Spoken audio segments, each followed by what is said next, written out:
নমস্কার। আজকে আমরা পড়াশোনা করব ডব্লিউবিএসএলএসটির সিলেবাসের 4 নম্বর পয়েন্ট থেকে 4 নম্বর টপিক মূর্ছনা। একটা টপিক এখানে নেই মূর্ছনা বুঝতে গেলে যেটা বুঝতে হয় সেটা হচ্ছে গ্রাম। গ্রামটা আমরা কালকে বুঝে নিয়েছি। আমরা এর আগে নাদ পড়েছি, স্বর পড়েছি, শ্রুতি পড়েছি। আজকে পড়ব আমরা মূর্ছনা এবং এর পরের ভিডিওতে আমরা পড়ব অলঙ্কার ও তান।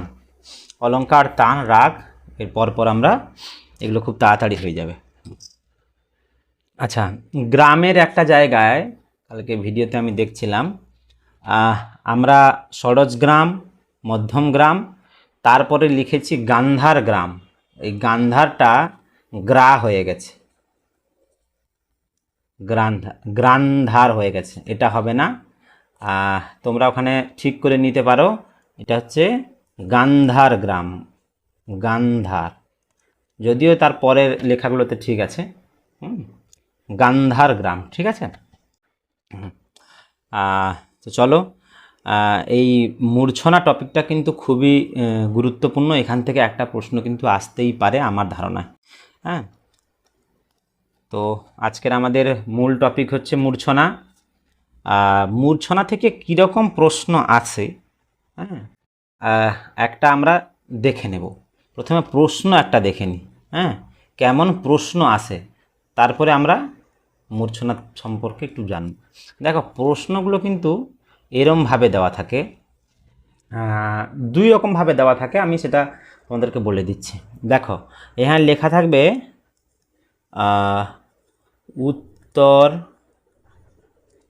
আয়তাকার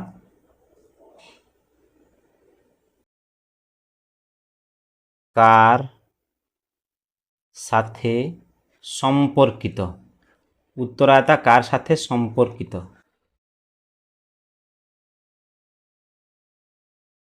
সম্পর্কিত এইভাবে দেওয়া থাকে। এখানে 3টে অপশন তোমাদেরকে দিয়ে দেবে, 1, 4টে দেবে, 2, 3 আর 4। এখানে দেওয়া থাকবে গমক, 2 দেওয়া থাকবে স্বর, 3 দেওয়া থাকবে মূর্ছনা, 4 থাকবে তান। এরকম 4টে অপশান দেওয়া থাকে, বুঝলে? উত্তর আয়তা কার সাথে সম্পর্কিত? গমক, স্বর, মূর্ছনা আর তান। গমক, স্বর, মূর্ছনা আর তান। উত্তর আয়তা কার সাথে সম্পর্কিত হবে? এখানে গমক তো হবে না, স্বর হবে না, এখানে মূর্ছনা। বোঝা গেল? এটা হচ্ছে একটা প্যাটার্ন, অর্থাৎ এই উত্তর আয়তা হচ্ছে একটা মূর্ছনার নাম। তো মাথায় তোমরা রাখবে, আমাদের মোট 21টি মূর্ছনা আছে, 21টি মূর্ছনা।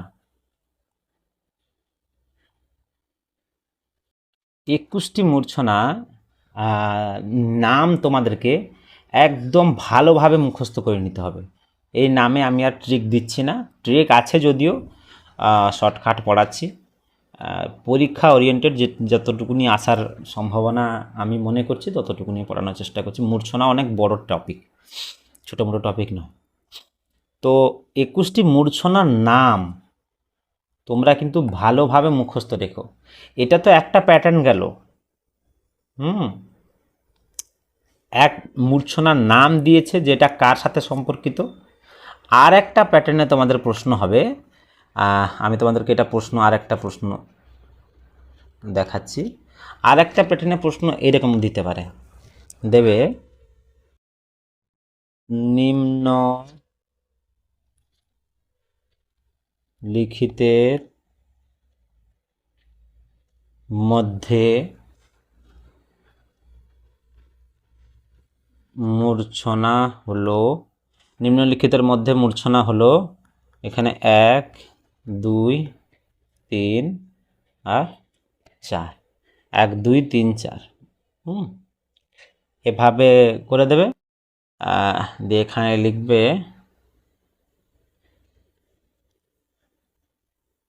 রজনী,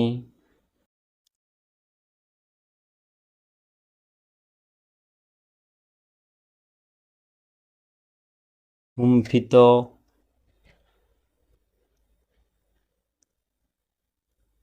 কুড়াল, অনাহত, এভাবে দিয়ে দেবে, বুঝলে? অর্থাৎ নিম্নলিখিতের মধ্যে কোনটি মূর্ছনা? তো এখানে তোমাদেরকে বাছাই করতে হবে, হুমফিত হবে না, কুড়াল হবে না, অনাহত হবে না, রজনী হচ্ছে আমাদের মূর্ছনা। ওই 21টা মূর্ছনা যে নাম বললাম মুখস্থ কেন রাখতে হবে, এই কারণে তোমাদেরকে 21টা মূর্ছনার নাম মুখস্থ। তো চলো একটু বুঝে নিই মূর্ছনা সম্পর্কে। মূর্ছনা দেখো, এর আগে আমি তোমাদেরকে পড়িয়েছিলাম কি গ্রাম, তাই না? গ্রামকে আমরা আধুনিক কালে কি বলি? সপ্তক, তাই তো? অর্থাৎ গ্রামকে আমি বোঝানোর সময় কি বুঝেছিলাম? গ্রাম হচ্ছে কি 7টি স্বরের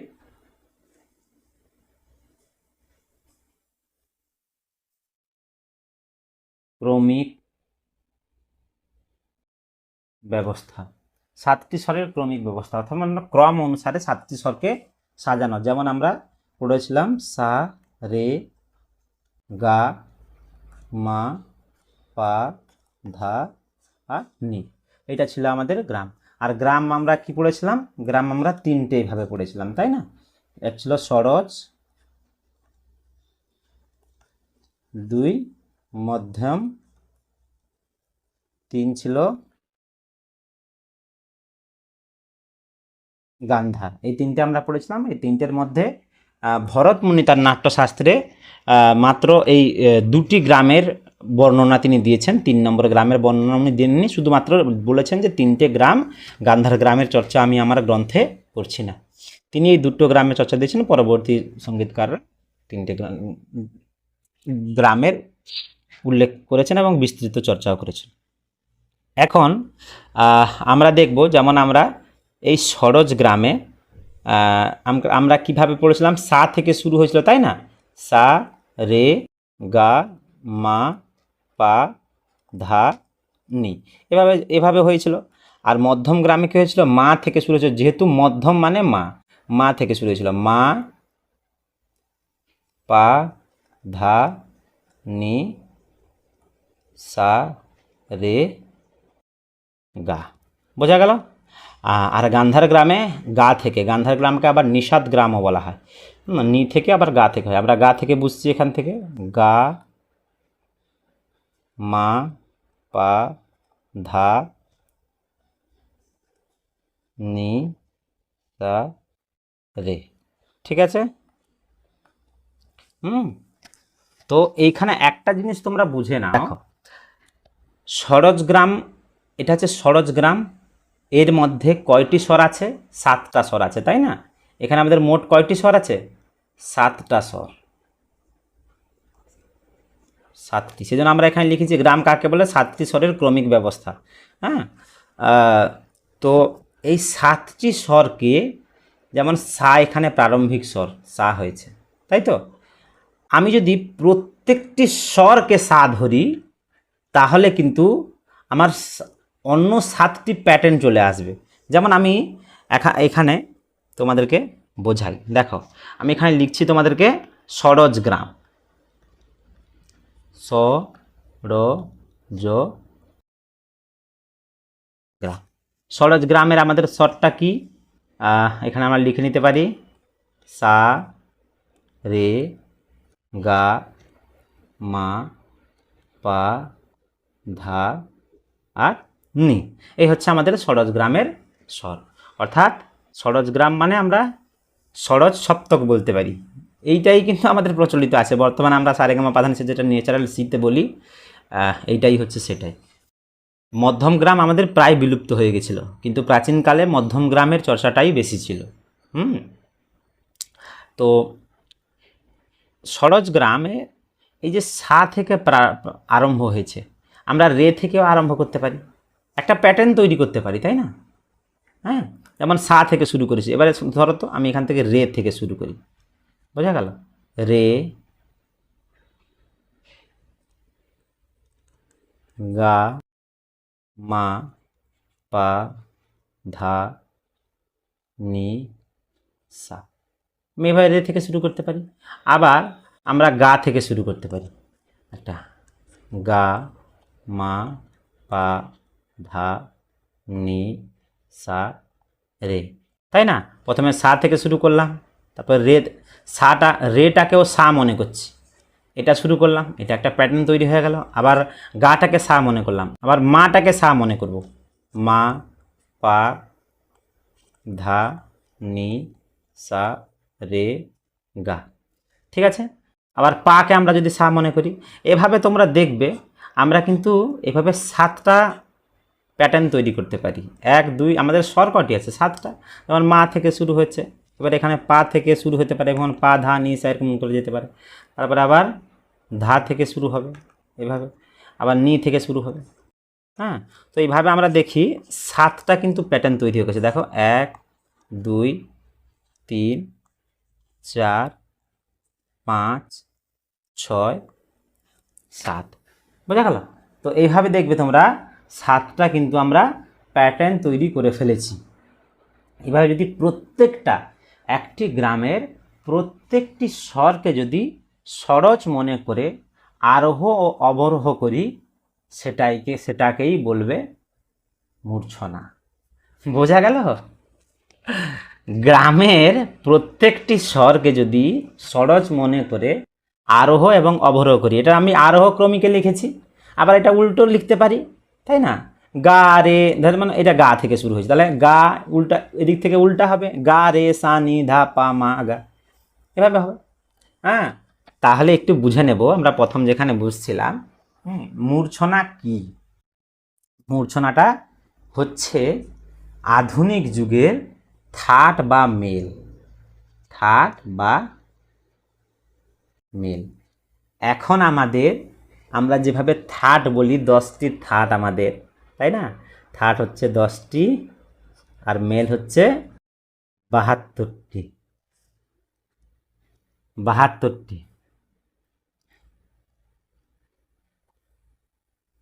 72।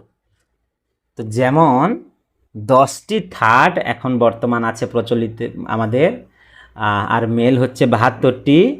হ্যাঁ, তেমন প্রাচীনকালে এই থাট, বর্তমান যে আমরা যাকে মেল বা থাট বলছি, এটাকে বলা হতো কি? মূর্ছনা। এর সংখ্যা হচ্ছে 21টি। এর মোট সংখ্যা কত? 21টি। বোঝা গেল? 21টি কীভাবে না, প্রত্যেকটি গ্রামে, এই যে লিখেছি 3টে আমাদের গ্রাম আছে, সরজ গ্রাম, মধ্যম গ্রাম আর গান্ধার গ্রাম। প্রত্যেকটি গ্রামে আমাদের স্বর কয়টি? 7টি। তো আমি এখানে বোঝালাম তোমাদেরকে কি, যেমন সরজ গ্রাম থেকে আমরা কটা? 7টা প্যাটার্ন পেলাম। প্রত্যেকটি স্বরকে যদি সরজ মনে করি, তাহলে 7টা প্যাটার্ন পাচ্ছি, তাই না? দেখতে পাচ্ছ না? 1 2 3 4 5 6 7টা প্যাটার্ন পেয়েছি। তো এইভাবে সরজ থেকে আমরা 7টা পেয়েছি, মধ্যম থেকেও 7টা স্বর আছে, মা পা ধা নি, এইভাবে যদি সাজাই, মা থেকে পাকে যদি সরজ ধরি, ধাকে যদি সরজ ধরে সাজাই, তাহলে এখান থেকেও 7টা পাবো, আর গান্ধার গ্রাম থেকেও 7টা পাবো। তাহলে মোট কয়টি হলো? 7 3 21, 21টি। বোঝা গেল? তো এই জন্য এইখানে লিখে দিলাম মোট মূর্ছনা হচ্ছে আমাদের 21টি, মোট। বোঝা গেল? প্রাচীনকালে যাকে মূর্ছনা বলা হতো, বর্তমান সেটা হচ্ছে ঠাট বা মেল। মেলটা হচ্ছে দক্ষিণ ভারতে, আর উত্তর ভারতে আমাদের ঠাট। বোঝা গেল? তাহলে মূর্ছনা কাকে বলে? দেখো, এইখানে যদি আমি ছোট্ট করে তোমাদেরকে লিখে দিচ্ছি মূর্ছনা কাকে বলছে। ক্রমযুক্ত 7টি স্বরের আরোহ ও অবরোহকে, ক্রম যুক্ত 7টি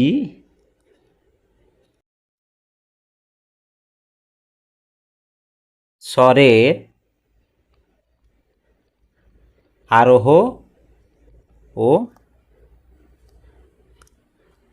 অবরোহকে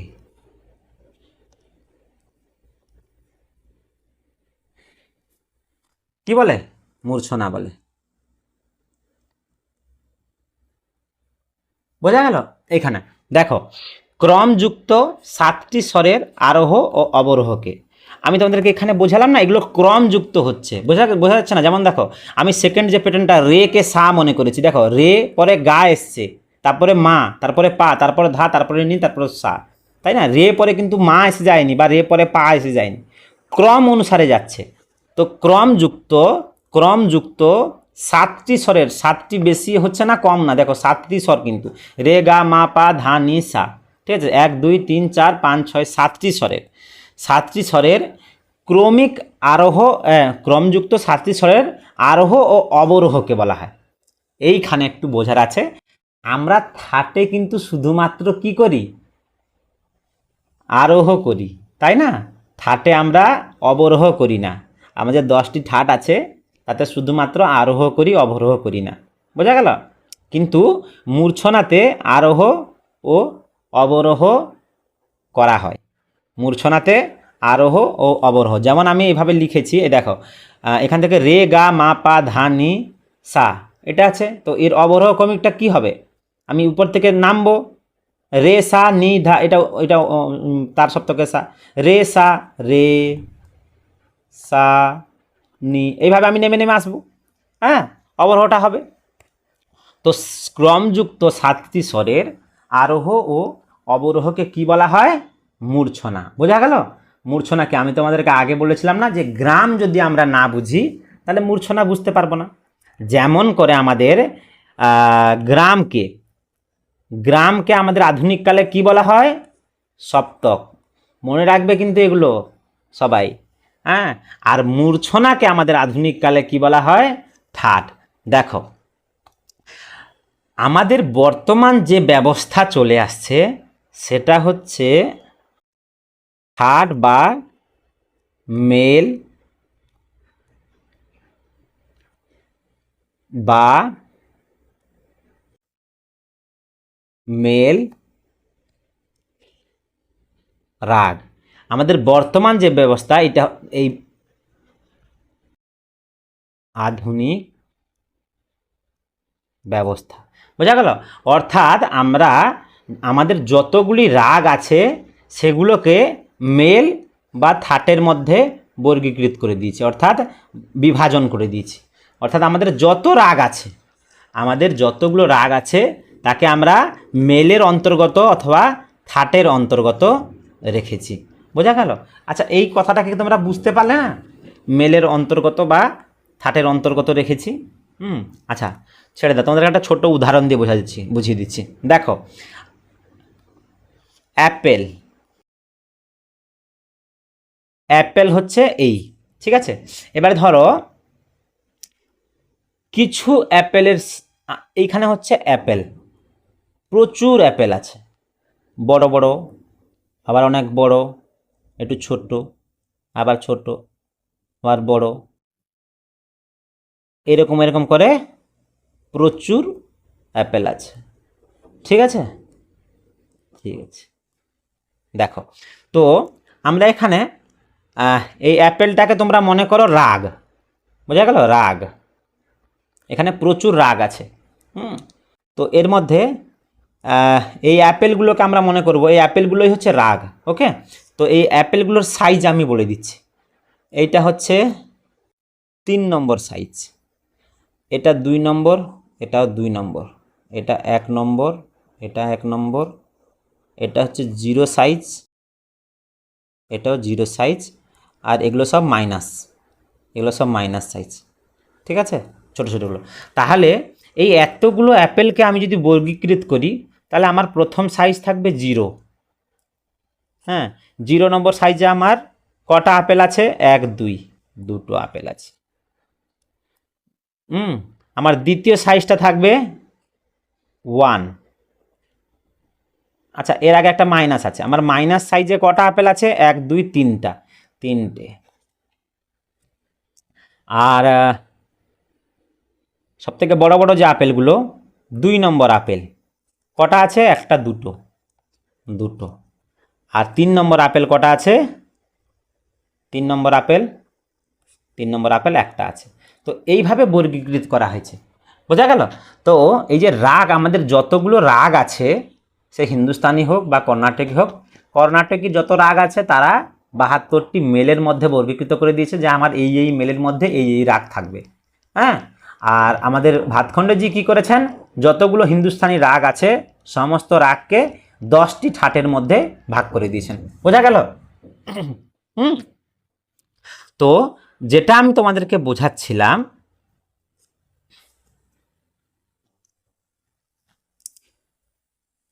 আমাদের বর্তমান আধুনিক কালে এই ব্যবস্থাটাই চলছে। কোন ব্যবস্থাটা? থার্ড মেল রাগ পদ্ধতি, বুঝা গেল? অর্থাৎ থার্ড রাগ পদ্ধতি অথবা মেল রাগ পদ্ধতি আমাদের চলে। দক্ষিণে চলে মেল রাগ পদ্ধতি, হ্যাঁ, আর থার্ড রাগ। কিন্তু প্রাচীনকালে মেল বলে তো কিছু ছিল না, থার্ড বলেও কিছু ছিল না। প্রাচীনকালে চলতো মূর্ছনা,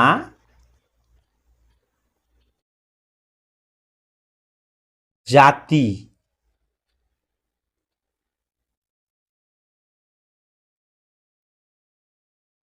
গায়ন, গ্রায়ন হয়ে যাচ্ছে, গায়ন পদ্ধতি, মনে থাকবে? মূর্ছনা জাতি গায়ন পদ্ধতি, অর্থাৎ এটা জাতি রাগও তোমরা বলতে পারো। মূর্ছনা আর জাতি পদ্ধতি ছিল, বোঝা গেল কি গেল না? পরিষ্কার করে। মূর্ছনা বলতে আমরা কি বুঝলাম? ক্রমযুক্ত 7টি স্বরের আরোহ ও অবরোহকে আমরা মূর্ছনা বলে থাকি। হ্যাঁ, যেমন আমরা গ্রামে, গ্রাম এর আগে ভিডিওতে পড়েছি, গ্রামকে আধুনিক কালের সপ্তক রূপ দেওয়া হয়েছে। তেমনি আধুনিক কালের যে থার্ড বা মেল ব্যবস্থা, এইটাই হচ্ছে মূর্ছনার বিকশিত রূপ। মূর্ছনা থেকে বিকশিত হয়ে হয়ে থার্ডে এসছে বা মেলে এসছে। কিন্তু তোমরা জানবে মূর্ছনাতে আমরা কি লিখছি? ক্রমযুক্ত 7টি স্বরের আরোহ বা অবরোহ। থার্ডে কিন্তু আমাদের শুধুমাত্র আরোহ হয়, অবরোহ হয় না। কিন্তু মনে রাখবে অনেক বইতে কিন্তু আছে থার্ডে অবরোহ মানে দেখানো প্রয়োজন নেই, বোঝা গেল? এইরকম লেখা আছে, থার্ডে অবরোহ দেখানোর প্রয়োজন নেই, থার্ডে শুধুমাত্র আরোহর প্রয়োজন থাকে। অবরোহ প্রয়োজন থাকে না। ঠিক আছে, চলো সেগুলো আমরা যখন নেট বা সেটের জন্য আমরা এক একটা করে ভিডিও বানাবো বা যখন আমরা লাইভ পড়াশোনা করব তখন আমরা আরও বিস্তারিতভাবে মূর্ছনা সম্পর্কে জানবো। তো আপাতত তোমরা বুঝে গেলে আমাদের 3টি গ্রামে, প্রত্যেকটি গ্রামে 7টি করে আমাদের মূর্ছনা তৈরি হচ্ছে, আর মোট মূর্ছনা হচ্ছে 21টি আমাদের। আর মূর্ছনা বলতে কি বুঝছি আমরা? গ্রাম বলতে কি বুঝেছিলাম একটু মনে রাখবে কিন্তু, 7টি স্বরের ক্রমিক ব্যবস্থা, আরোহ অবরোহ নয় কিন্তু, অর্থাৎ 7টি স্বরকে ক্রম হিসাবে সাজানো হয়েছে। হ্যাঁ, এখানে আমাদের কয়টি গ্রাম আছে? 3টি গ্রাম। আবার প্রত্যেকটি গ্রামের যে স্বরগুলো আছে 7টি, সেই প্রত্যেকটি স্বরকে যদি আমরা সা মনে করি তাহলে 7টি কিন্তু মূর্ছনা বেরিয়ে আসবে, 7টা প্যাটার্ন বেরিয়ে আসবে, যেটাকে আমরা মূর্ছনা বলছি, বোঝা গেল? আরোহ আর অবরোহ করলেই ওটা মূর্ছনা হয়ে যাবে। তো চলো আজকে আমরা এই যে 21টি মূর্ছনা, আমি প্রথমেই তোমাদেরকে প্রশ্ন আকারে যেটা বুঝিয়ে দিয়েছিলাম যে এখান থেকে প্রশ্ন কি আসতে পারে। প্রশ্ন যেগুলো আসে এইভাবে, উত্তর আয়তা কার সাথে সম্পর্কিত? অর্থাৎ মূর্ছনার সাথে। উত্তর আয়তা হচ্ছে একটা মূর্ছনার নাম। হ্যাঁ, তোমরা আগে যখন পড়বে আরো বুঝতে পারবে পরিষ্কার। এভাবে প্রশ্ন আসতে পারে, অথবা নিম্নলিখিতের মধ্যে কোনটি মূর্ছনা? এটা একটি রজনী, হ্যাঁ, একটা মূর্ছনার নাম। তো এখানে তোমরা যদি মূর্ছনার নাম মুখস্থ না করো তাহলে কিন্তু তোমরা পারবে না। চলো তাহলে আমরা ধীরে ধীরে আমরা দেখে নিই মূর্ছনাগুলি কি কি। আমি বলেছিলাম 3টে গ্রামে আমাদের মূর্ছনা আছে। মূর্ছনা আমাদের মোট কয়টি? 21টি। 21টি, ঠিক আছে, 21টি আমাদের মূর্ছনা। তার মধ্যে আমরা এখানে 1 2 3 লিখে দিই সরোজ গ্রামের মূর্ছনা। সরোজ গ্রামের মূর্ছনা কয়টি? 7টি। হ্যাঁ, সেভাবে মধ্যম গ্রামের মূর্ছনাও 7টি, আর গান্ধার গ্রামের মূর্ছনা হচ্ছে 7টি। তাহলে মোট আমাদের কয়টি হলো? 21টি। বোঝা গেল? চলো, তো এইবারে আমরা ধীরে ধীরে প্রথমে সরোজ গ্রামের আমরা দেখে নিচ্ছি। বোঝা গেল? 1 নম্বর হচ্ছে সরোজ গ্রামের যে 7টি মূর্ছনা আছে, সেই 7টি মূর্ছনাকে আমরা দেখে নিচ্ছি। সরোজ গ্রাম।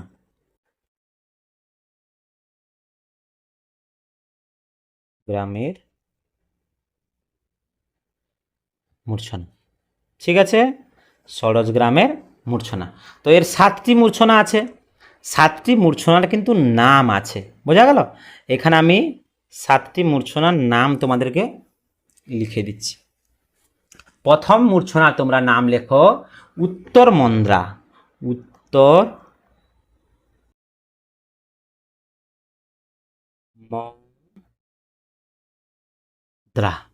প্রথম গ্রামটির নাম কি হলো? উত্তর মন্দ্রা। আচ্ছা, এর স্বর বিভাজনটা কি? এর স্বরটা কি আছে? সরোজ গ্রামটা আমাদের, সরোজ গ্রামে আমাদের স্বরটা কি আছে? এখানে আমি যদি সরোজ গ্রামে আমাদের সপ্তক মানে অর্থাৎ সরোজ সপ্তকের যে সা রে গা মা পা ধা নি, এটা হচ্ছে আমাদের সরোজ গ্রাম, তাই তো? তো সরোজ গ্রামে আমরা প্রথমে উত্তর মন্দ্রা অর্থাৎ সা থেকে শুরু করব। আচ্ছা, একটা জিনিস মনে রাখবে, মূর্ছনা কিন্তু লেখা হয় অবরোহ ক্রমিকে, অর্থাৎ উপরের সা থেকে লেখা হয়। বোঝা গেল তো? উপরের সা থেকে, এই যে নি আছে ওর উপরে সা আছে, আমরা অবরোহ ক্রমিকে লিখব। অর্থাৎ এইখানে আমরা লিখতে পারি, এই দেখো সা, এটা উপরের সা, ঠিক আছে? এইভাবে আমরা সামনের দিকে লিখে যাব। আমি অন্য একটা কালারে লিখছি, সা নি ধা পা মা গা রে। সা নি ধা পা মা গা রে, 1 2 3 4 5 6 7, এটা হয়ে গেল আরোহ। আর এর অবরোহটা আমরা কি করে, এভাবে এভাবে এর উল্টোটা হবে, সা নি ধা পা মা গা রে। হ্যাঁ, তারপরে আবার সা রে সা নি ধা পা মা গা। এবার আরোহ ক্রমিকে আমরা লিখতে পারবো। তোমরা এটা অবরোহ ক্রমিক আমি লিখলাম, তোমরা এর আরোহ ক্রমিকটা এদিকে লিখে যাবে, ঠিক আছে? চলো, তো প্রথম আমাদের হলো উত্তর মন্দ্রা। আচ্ছা, আমরা প্রথমে মূর্ছনাগুলোর নামগুলো লিখে নিই। 7টি, 2 3 4 5 6 7 নম্বর উত্তর মন্দ্রা। আর দ্বিতীয় মূর্ছনাটির নাম হচ্ছে রজনী। রজনী। তৃতীয় মূর্ছনার নাম হচ্ছে উত্তর আয়তা। উত্তর আয়তা। বোঝা গেল? এখানে আমরা স্বরগুলো লিখব। তারপরে হচ্ছে শুদ্ধ সরজা। শুদ্ধ সরজা। 5 নম্বর হচ্ছে মৎস্য রিকৃতা। মৎস্য রিকৃতা। রিটা বানান এভাবে হবে কি? হ্যাঁ, তোমরা নিজের মতন মৎস্য রিকৃতা লিখে নিও, ঠিক আছে? মৎস্য রিকৃতা। 6 নম্বর হচ্ছে আমাদের অশ্বক্রান্তা। অশ্বক্রান্তা। তোমরা প্রত্যেকে যারা এমএ করছো তারা তো জেনেই থাকবে। আর লাস্ট হচ্ছে অভিরুদ্গতা।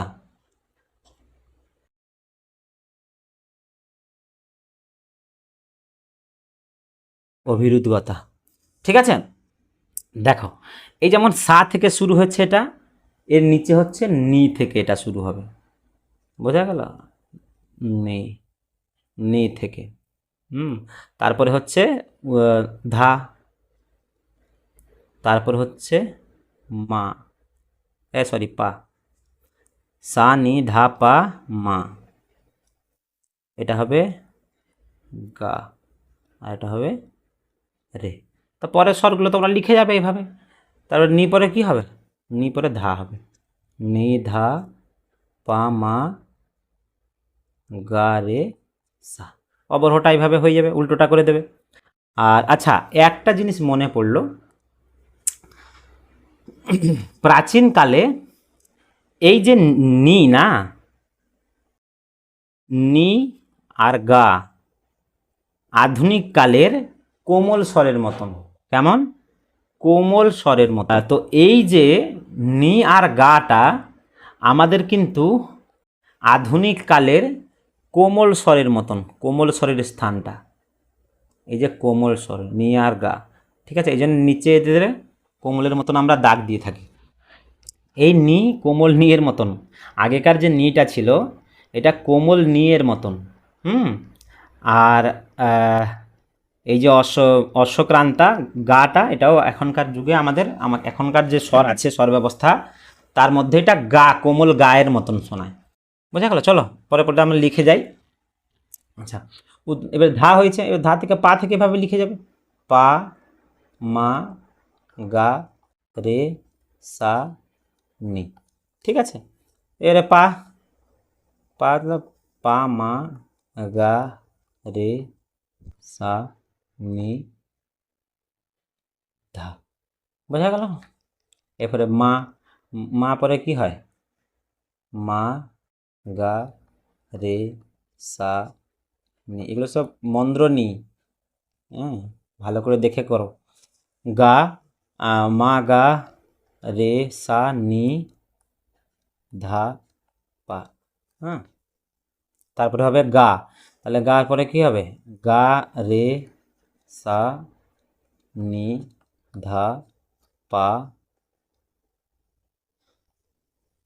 মা, রের পরে রে সা, এসব মন্দ্র, রে সা নি ধা পা মা আর গা, বোঝা গেল? এই হচ্ছে এদের স্বর ব্যবস্থা, প্যাটার্ন, ঠিক আছে? এটা শুধুমাত্র সরজ গ্রামে দেখতে, এইখান থেকে দেখো অবরোহ ক্রমিকে তোমরা বুঝতে পারবে। এই যে আমরা লিখেছি এখানে সা নি ধা পা মা গা রে, এই অবরোহ ক্রমিক, বুঝতে পারছো? দেখো ধীরে ধীরে নামছে, সা তারপরে নি তারপরে ধা তারপরে পা তারপরে মা গা রে। হ্যাঁ, তো এই হলো আমাদের মূর্ছনা। আচ্ছা, তোমাদেরকে এখানে একটা জিনিস আমি বোঝাচ্ছিলাম না, যে মূর্ছনা হচ্ছে আধুনিক কালের থাট, তাই না? আধুনিক কালের থাট। তাহলে এখানে একটা জিনিস দেখব, এই যে উত্তর মন্দ্রা, এটা আমাদের আধুনিক কালে এটাকে আমরা কোন থাট হিসাবে জানবো? এবার কি করে জানবো, মানে কি করে ওই থাটটা হচ্ছে, এই হিসাবটা আমি তোমাদেরকে সেটের যখন মূর্ছনা পড়াবো তখন বোঝাবো। এখন শুধু নর্মালি তোমরা মনে রাখবে, বোঝা গেল? যদিও এটা মনে রাখা নর্মালি একদম উচিত নয়, এটা যেমন আমরা ক্যালকুলেশন করে বার করতে হয়। চলো, শুধু আমি এখানে লিখে দিচ্ছি, তোমরা লিখে রেখো, ঠিক আছে? দেখো, এই যে উত্তর মন্দ্রা আমি বলেছিলাম, তাই না, যে মূর্ছনা হচ্ছে থাট। মূর্ছনা কি আমাদের আধুনিকে থাট, তাহলে যে থাট হয়, তাই এই যে উত্তর মন্দ্রা মূর্ছনাটি, এটা আমাদের আধুনিকে কোন থাট হতে পারে? এটা আধুনিক হচ্ছে কাফি থাটের মতন শোনায়। কাফি থাটের মতন কেন গো? এই দেখো, আচ্ছা এইগুলো, এই যে গা আর নি যেখানে আসবে এর নিচে এরকম দাগ দিয়ে দিও তোমরা, বুঝা গেল? গা আর নি যেখানে আসবে তার নিচে তোমরা দাগ দিয়ে দিও, এগুলো কোমল স্বর, আমাদের বর্তমানের কোমল স্বর। গাতে দেওয়া আছে নি, বর্তমানের কোমল স্বর।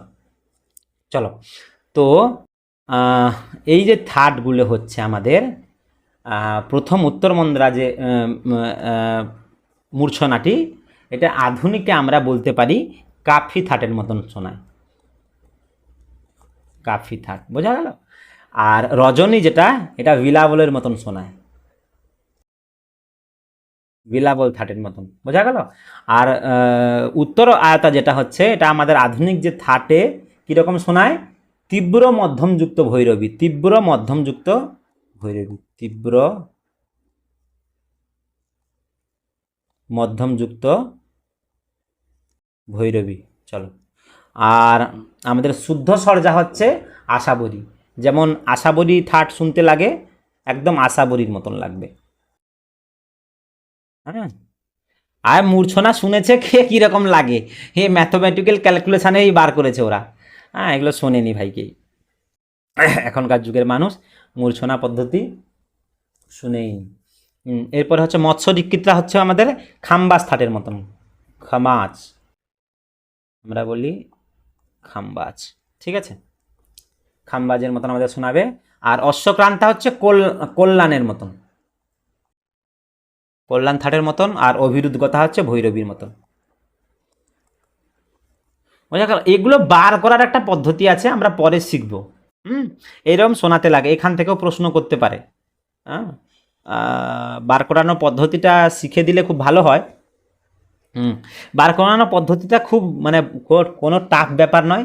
আমরা যেমন 12টা স্বর লিখি, সা রে রে গা গা মা মা পা পা ধা ধা নি নি সা, 12টি শুদ্ধ বিকৃত স্বরকে লিখে দিতে হবে, আর ওইভাবে বার করতে হবে। চলো ঠিক আছে, পরে একদিন সময় করে তোমাদেরকে বার করাবো, আর আরও ভালো করে মূর্ছনা সম্পর্কে বোঝাবো। তো এই হয়ে গেল আমাদের এই 7টি যে মূর্ছনার নাম আছে, তোমরা ভালো করে কিন্তু এটাকে মুখস্থ করো। এই যে উত্তর মন্দ্রা, রজনী, উত্তর আয়তা, শুদ্ধ সর্জা, মৎস্যকৃতা, অশ্বক্রান্তা, অভিরুদ্ধগতা, এটা কিন্তু ভালো করে মুখস্থ রেখো। নাহলে কিন্তু বিপদে পড়ে যাবে, মূর্ছনা থেকে একটা প্রশ্ন আসবে, ছেড়ে চলে যাবে। চলো তাহলে আমরা প্রথমটা আমরা দেখে নিলাম, এবারে দ্বিতীয়টা দেখব, মধ্যম আর তৃতীয় তারপরে দেখব গান্ধার, মধ্যম গ্রামের মূর্ছনা। চলো, মধ্যম গ্রামের মূর্ছনা,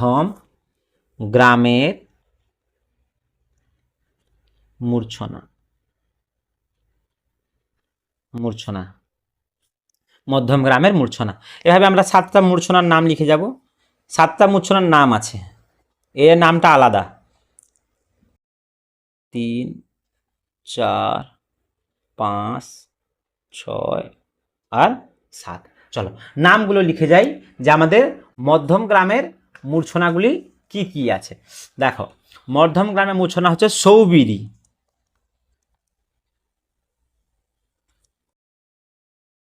প্রথম মূর্ছনার নাম হচ্ছে সৌবিরি। হরিনাস্যা,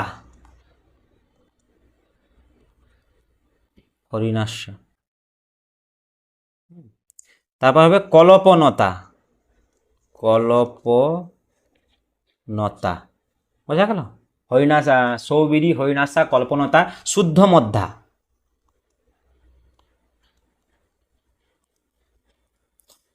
সৌবিরি, হরিনাশা, কল্পনতা, শুদ্ধ মধ্যা। মার্গী, এরপর হচ্ছে মার্গী, পৌরবী, হৃষিকা, ঠিক আছে। মার্গী, পৌরবী, হৃষিকা, এটা তো হৃষিকা,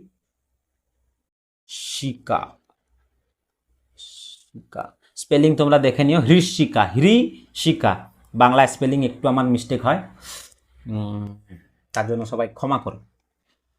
চলো, তো এখানে স্বর মধ্যম গ্রামে আমরা জানি, আমাদের মধ্যম গ্রামটি কেমন, মা থেকে শুরু, তাই না, মা পা ধা নি সা রে গা, এভাবে আমাদের মধ্যম গ্রামেরটা। তো এখানে মা থেকে আমরা শুরু করব, অবরোহ ক্রমিকের, মা পরে গা হবে। দেখো, মা তারপরে হবে গা, এগুলো আধুনিক কোমল গায়ের মতন শোনায়। মা গা রে সা নি, নিটাও কোমলের মতন শোনায়, তারপরে ধা পা, ঠিক আছে, মন্দ্র। চলো দেখো,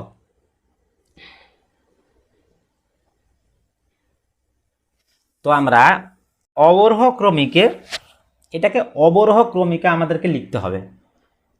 অবরোহ ক্রমিকে কীরকম লিখবে গো, যেমন মা থেকে নিচে নামবো আমরা, মা গা রে সা নি ধা পা, নি কোমল, গা কোমল, মা গা রে সা নি ধা পা, এগুলো কোমল, বুঝলা? তাহলে গা থেকে নামবো, গা রে সা নি ধা পা মা, নি কোমল, এগুলো সব মন্দ্র শব্দ। কল্পনাটা হচ্ছে রে সা নি ধা পা মা গা, গা কোমল, আর এগুলো সব মন্দ্র। এবারে সা থেকে হবে, তাহলে সা নি, এটা ধা পা মা গা রে, এগুলো সব হচ্ছে মন্দ্র। নি ধা সব মন্দ্র, নি ধা পা মা গা রে সা সা, এখানে অতি মন্দ্র, এটা এই যে সাটি হচ্ছে অতি মন্দ্র, দুটো ডট দিলাম। ধা পা মা গা রে সা নি, এগুলো নি হচ্ছে অতি মন্দ্র, সা হচ্ছে অতি মন্দ্র, আর এগুলো সব মন্দ্র। গা কোমলের মতন, নিটাও কোমলের মতন। এরা পা মা গা রে সা নি ধা, ঠিক আছে? এগুলো অতিমন্দ্র, এটা অতিমন্দ্র, এটা অতিমন্দ্র, এটা হচ্ছে মন্দ্র। তো এই হচ্ছে স্বর। এটা ঠিক উল্টোটা আরোহ ক্রমিকেও লিখে নেবে তোমরা, এখানে জায়গা শর্ট আর বেশি সময় যাবে, প্রয়োজন নাই ওগুলো লেখা। বোঝা গেল? তো এই হচ্ছে সৌবিরি হরিনাস্যা কল্পনতা, সৌবিরি হরিনাস্যা কল্পনতা, শুদ্ধমধ্যা, মার্গী, পৌরবী, হৃষিকা, এইভাবে এটা এই প্রথমে 7টা, এই 7টা, তাহলে 14টা হয়ে গেল আমাদের। এই নাম মুখস্থ রাখবে, সব কষ্ট করে একটু দোলনায় ঝুলে ঝুলে মুখস্থ করো। পড়াশোনা না একটা মানে কন্টিনিউয়াস প্রসেস বলা হয়, তাই না? মানে নিরন্তরতা একটা রাখতে হবে তোমাদেরকে, রেগুলারিটি। হ্যাঁ, প্রত্যেক দিন 1 ঘন্টা পড়ো, 2 ঘন্টা পড়ো। আর আমার যত বান্ধবীদেরকে বা বন্ধুদেরকে দেখা, সব বড়লোক ঘরের ছেলে মেয়ে ওরা। হ্যাঁ, তো গোল্ড মেডেলিস্ট তো পেয়েছেই অনেকে, কিন্তু সেটা আর কাজে লাগেনি, এখনও লাগেনি। তো গোল্ড মেডেল পেলে হবে না, তোমরা ক্লাসের যে লাস্ট বাচ্চাটিও আছে সেও একদিন সাকসেস পেতে পারে। শুধু যদি এখন যদি শুধরে যায়, টাইমে পড়াশোনা শুরু করে, হ্যাঁ, সকাল সন্ধ্যা একটা নিত্য পড়াশোনার অভ্যাস, এই বাহানা না করে যে কালকে পড়বো, পরশু থেকে পড়বো, আজকে একটু সমস্যা আছে, শরীর খারাপ করছে, ইয়ে হচ্ছে, এইগুলো যারা করে ওদের জীবনে সাকসেস আসে না, কোনো দিনও আসবে না। এই ক্লাসগুলোকে গুরুত্ব সহকারে তোমরা বারবার বারবার দেখবে। যে টপিকগুলো থেকে আমরা অনেকে যারা মানে পালিয়ে যায়, সেইগুলোকে একটা সময় বারবার দেখতে হবে। আর পরীক্ষা তো, চাকরি পরীক্ষা এমনি পাওয়া যায় না বাবু, বহু মেহনত করতে হয়। একজন মেয়ে, আমাদের মেদিনীপুরেরই একজন মেয়ে, সামান্য একটা ছোট্ট ভুলের কারণে এত পরিমাণে কান্নাকাটি করছিল, তো আমার সেদিন মনে হয়েছিল যে সত্যিকারে হয়তো খুব ভালোই পড়াশোনা করছে। হ্যাঁ, অর্থাৎ যদি কোনো পরীক্ষাকে যদি তুমি খুব গুরুত্ব সহকারে নাও, আর সেখানে যদি সামান্য একটা মিস্টেক হয়ে যায়, আমাদের চোখের জল চলেই আসে। এটা আমারও হয়েছিল, যখন চাকরি বাকরি ছিল না, তখন সারা ভারতবর্ষে যত জায়গায় মোটামুটি যা বেরিয়েছে আমি বসেছি, কয়েকটাতে পাস করেছি, কয়েকটাতে কাছাকাছি গেছি, কয়েকটা এখনও রেজাল্ট আসেনি, আবার কয়েকটা পরীক্ষাও হয়নি এখন। হ্যাঁ, সে আটকে পড়ে আছে 4-5 বছর ধরে। আর ভগবানের দয়ায় লাস্টে লেগে গেছে একটা। তো পরামর্শ যুক্তি তার কাছ থেকেই নাও, যে কিন্তু এই সমস্ত পরীক্ষায় বসেছে। হ্যাঁ হ্যাঁ, এটা ঠিক, আমি এসএসসিতে বসিনি, এসএসসিতে আমি কোনোদিনও বসিনি, তাই এর প্যাটার্নও বলা যাবে না। কেন, অনেক দিন পর, 10 বছর পর পরীক্ষাটি হচ্ছে, এদের প্যাটার্ন কেমন কি হবে এই পরীক্ষাটা তোমাদের হওয়ার পরে আমার কাছে যখন প্রশ্ন পেপার আসবে আমি বলে দিতে পারবো যে পরীক্ষক কোথা থেকে প্রশ্ন দিচ্ছে, কোন জায়গাটা থেকে প্রশ্ন দিচ্ছে এবং কোন কোন টপিকগুলো খুব গুরুত্বপূর্ণ, কোন টপিকগুলোকে এখানকার পরীক্ষক, আমাদের ওয়েস্ট বেঙ্গলের পরীক্ষক মানে গুরুত্ব দিয়ে নজরে দেখেন। তো সারা ভারতবর্ষে প্রায় বহু জায়গায় আমি চাকরি পরীক্ষায় বসেছি, সেট পরীক্ষায় বসেছি, নেট পরীক্ষায় বসেছি, আর তোমার যত ধরনের টেট হয়, টেট তো অনেক টেট দিয়েছি, মানে প্রাইমারি টেট নয়, মিউজিকের জন্যই টেট দিয়েছি। তো মনে রাখবে যে আমি যে কথাগুলো তোমাদেরকে বলছি বা যেমন প্যাটার্নগুলো বলছি এর বাইরে থেকে কিছুই আসবে না। হ্যাঁ, আমার অভিজ্ঞতার সাথেই বলছি। তোমরা হয়তো একটি কলেজের প্রফেসরের কাছে গিয়ে পরামর্শ করতে পারো যে স্যার আমি মধ্যপ্রদেশের একটা টেটে বসবো, আমাকে একটু আইডিয়া দিন কী কী পড়াশোনা করব। হয়তো উনি আইডিয়া দিয়ে দিতেও পারেন, তোমাকে পড়িয়ে দিলেন ওখানকার সিলেবাস অনুযায়ী, কিন্তু হয়তো ওনার জানা নেই যে ওখানকার প্যাটার্নটা কীরকম হয়, ওখানকার পরীক্ষক কোন প্যাটার্নটাকে ফলো করেন। হ্যাঁ, তার কারণ হচ্ছে বহু এরকম প্রফেসর তোমরা পাবে যারা হয়তো কোনো দিনও বসেইনি, পিএইচডি করেছে, আর ভাগ্যক্রমে তখনকার সময় তো চাকরি তো ছিল, চাকরি পেয়ে গেছে। তো আইডিয়া সবসময় এমন মানুষের কাছ থেকে নাও যারা ঘাটে ঘাটে জল খেয়েছে, অর্থাৎ বলার অর্থ হচ্ছে সেই মানুষের কাছে তোমরা আইডিয়া নাও। প্রথমে জিজ্ঞাসা করে নেবে যে তোমাকে আইডিয়াটা দিচ্ছে সে নিজে সেই পরীক্ষায় বসেছে কিনা, সে নিজে কিছু জানে কিনা, সেই রকম মানে চাকরি পরীক্ষাগুলো কেমন হয়। হ্যাঁ, যেহেতু প্রফেসর কি হয়, ইন্টারভিউ দিয়ে হয়, ওরা তো চাকরি পরীক্ষায় বসে না, ইন্টারভিউ দেয়, প্রফেসর হয়। তো আমরা হচ্ছে সেই গরিব গাধা মানুষ যারা ঘাটে ঘাটে জল খেয়ে এসেছি। ওয়েস্ট বেঙ্গল এসএসসিতে আমি বসিনি, এই কোনো ধারণা নেই আমার, কিন্তু অন্য যতগুলো পরীক্ষায় বসেছি তার অভিজ্ঞতার বেসিসে আমি তোমাদেরকে পড়াচ্ছি। বোঝা গেল? চলো, তাই এই জিনিসগুলোকে তোমরা গুরুত্ব সহকারে পড়াশোনা করো। আচ্ছা, তো যেমন আমরা সরোজ গ্রামে দেখলাম উত্তর মন্দারকে আমরা বর্তমান কাফিথাট বলতে পারি, কাফিথাটের মতন এর স্বরসঙ্গতি যেগুলো থাকে কাফিথাটের মতন। তার মানে আমার সৌবিরিটাও হবে বর্তমান কি থাট হতে পারে, তাই তো? অবশ্যই হবে, কেন হবে না? তার কারণ মূর্ছনা মানেই তো আধুনিক থাট। তো চলো, সৌবিরিকে আমাদের আধুনিকের খাম্বাজের মতন শোনায়, খাম্বাজ থাটের মতন, বোঝা গেল? আর হরিণাস্যাকে বোঝায় আমাদের কল্যাণের মতন, কল্যাণ থাটের মতন। আর তোমার কল্পনতাকে ভৈরবীর মতন শোনায়। এইখানে তোমরা একটা জিনিস দেখবে, এই যে তোমাদের মনে হচ্ছে না তীব্র মধ্যম যুক্ত ভৈরবী, তাই তো? উত্তরায়তাকে যেটাকে বলেছি তীব্র মধ্যম, মানে এই এই এই স্বরটাকে যখন আমরা আধুনিকের স্বর বার করব, এর যে স্বর সঙ্গতিটাকে যখন আধুনিক স্বরে বার করব তখন দেখবে দুটো মধ্যম বেরিয়েছে, বোঝা গেল? যখন বার করব তখন দেখাবো। আচ্ছা, শুদ্ধ মধ্যাকে আমরা কাফি থাটের মতন শোনাবে, কাফি থাট। আর মার্গী হচ্ছে বিলাবলের মতন। আর তীব্র মধ্যম যুক্ত আমাদের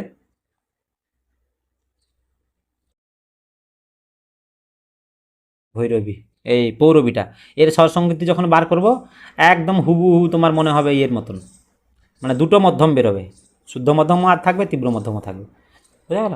পঞ্চম গায়েব থাকবে এখানে, এইগুলো যখন বার করব এখানে পঞ্চম থাকবে না, দুটো মধ্যম থাকবে। চলো, আর হচ্ছে লাস্ট হচ্ছে হৃষিকা, আশাবরীর মতন, আশাবরীর মতন, ঠিক আছে?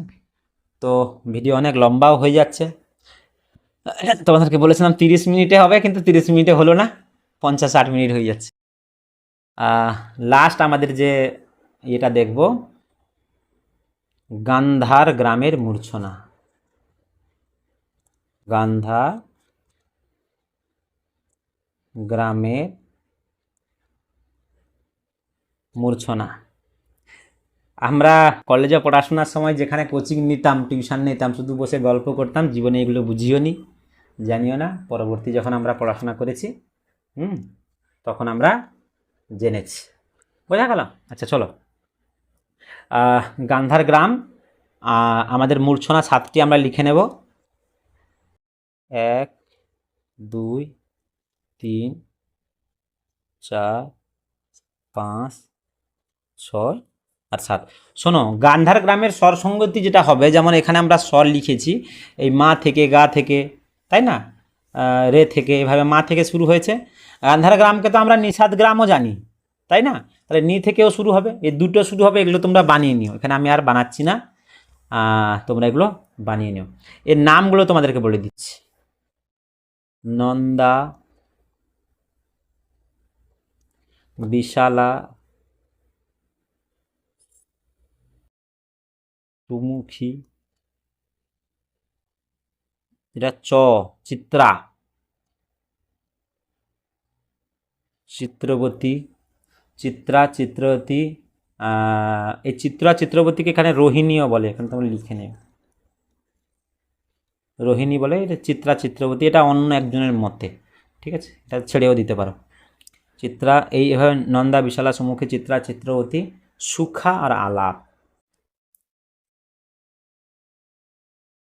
সুখা আর আলাপ। এই আলাপেরও আর একটা নাম আছে, বব বলে নাম আছে, ওগুলো পরে আমরা জানবো ইউজিসি নেট বা সেটের জন্য যখন পড়ব।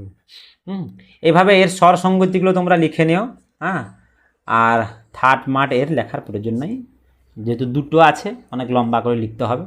যেমন যদি গান্ধার গ্রাম থেকে আমাদের শুরু হয়, তাহলে আমরা গান্ধার গ্রাম মনে করি, তাহলে গা থেকে শুরু করব, গা, তার নিচে হবে কি রে। তোমাদের মনে আছে আমি বলেছিলাম না, গান্ধার গ্রাম হচ্ছে স্বর্গবাসী গ্রাম। হ্যাঁ, এর সম্পর্কে স্বর্গের জিনিস আমরা কি করে জানবো বলো? ভূলোকের মানুষ কি করে জানবে? এটা এই গ্রামটি গাওয়া হতো, এর স্বরের কোনো নির্দিষ্ট কোনো কিছু ছিল কি ছিল না আমরা জানি না, মানে অতি মন্দ্রতে গাওয়া হতো আর অতি তারে গাওয়া হতো। তো এখানে আমি এই যে স্বরটাকে লিখবো, এটা মন্দ্র সপ্তকের স্বর না মধ্য সপ্তকে না অতি তার সপ্তকে, কিন্তু বোঝা যায় না, না?